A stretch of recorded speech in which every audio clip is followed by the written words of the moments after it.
Cyber attacks and malware invasions of the U.S. infrastructure continue. Most recently, you've seen this on the news, JBS, the world's largest meat processor, has been attacked and shut down. Now the good news is they're saying that they should be back up and running as early as today. So they're going to overcome that. I've heard that they were able to ship the products that they had already processed out to the public. So that's good news, and it's good news that they're going to be able to overcome this attack, which they are saying is possibly perpetrated by Russian hackers again. What I want to talk about is some alternatives that you might have in your food supply. Hey everybody, I'm Bill, the Hill Country Prepper, and I want you to be informed so that you can be prepared. When it comes to the food that you eat, especially your meat and produce, there's some options that you have.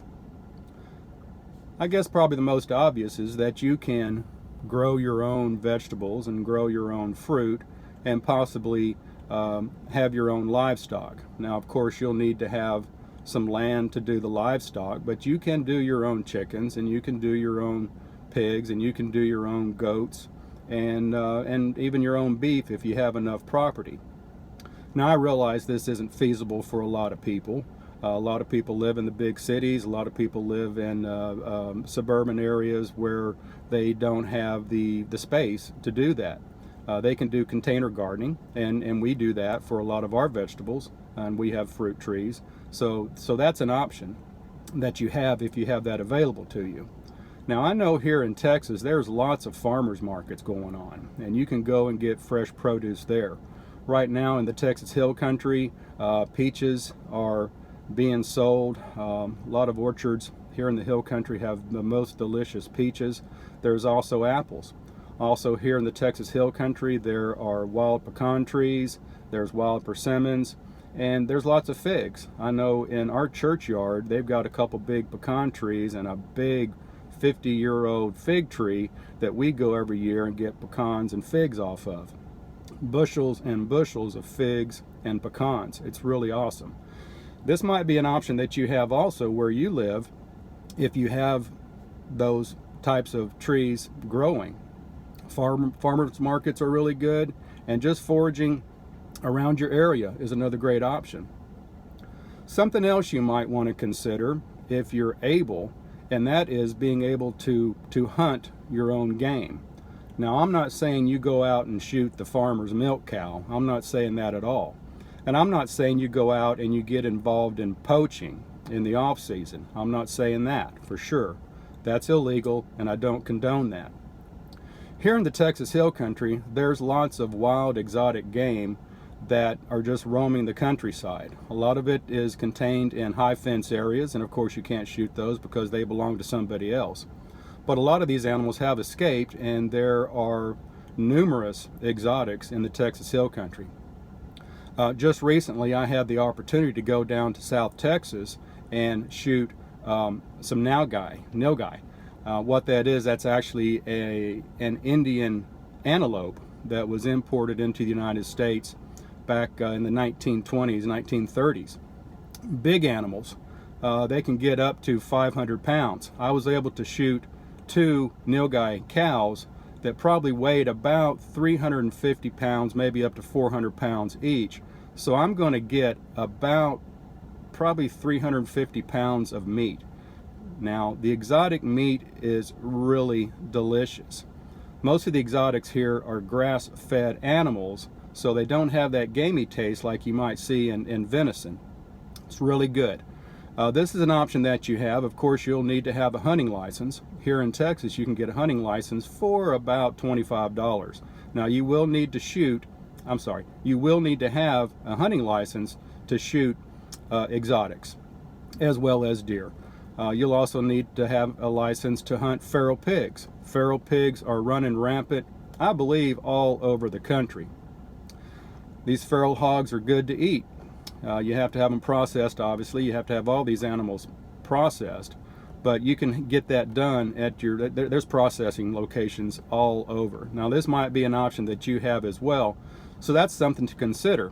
Now if you're not informed on how to operate a firearm, if you don't have a rifle, but you want to get one and you want to exercise this option, I do suggest you get the right size caliber, probably nothing smaller than a 30-06 for shooting big game. And you need to get trained on it. You need to know how it operates, and you need to operate it safely.